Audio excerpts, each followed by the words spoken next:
Et pour prolonger ce reportage, on ne quitte pas le domaine de la production de palmipèdes pour évoquer avec Sylvie Girard, présidente de la coordination rurale de Nouvelle-Aquitaine, ce cas de grippe aviaire détecté dans un élevage de Lot-et-Garonne où 12 000 canards seront euthanasiés demain. Il s'agit d'un cas de H5N3, beaucoup moins contagieux, mais le principe de précaution s'applique. Sylvie Girard, merci d'être avec nous. Est-ce que selon vous, on va trop loin en appliquant ce principe de précaution en euthanasiant 12 000 canards ? Bonsoir. D'abord, je souhaite rétablir une vérité, c'est que nous n'allons pas abattre ces canards. Vous savez, suite aux épisodes 2016-2017, les autorités sanitaires de l'État, la filière du foie gras et les professionnels ont discuté et mis en place un protocole préventif. Aujourd'hui, quand on passe dans cette période hivernale qu'on appelle période à risque, les canards, avant d'être bougés de leur élevage pour partir en salle de gavage, sont analysés. Et ça se passe en 2 temps.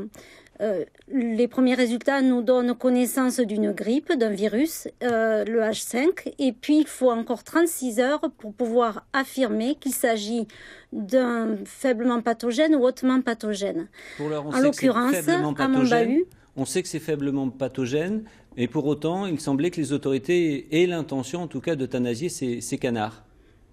Donc le faiblement pathogène, comme son nom l'indique, c'est celui que nous côtoyons régulièrement, vous et moi. Il n'est pas dangereux, il nous permet de nous immuniser contre le hautement pathogène.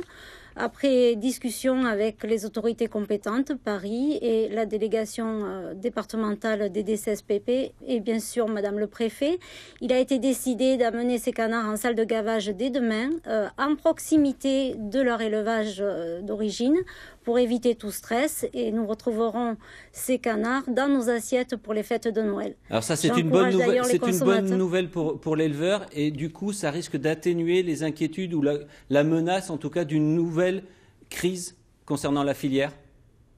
Tout à fait, et soyons bien tranquilles, tout ça est très bien mené, tout ça est sécurisé, et les meilleurs encouragements que le consommateur peut donner aux éleveurs, c'est de consommer français, pour les fêtes, consommer le foie gras et s'en régaler.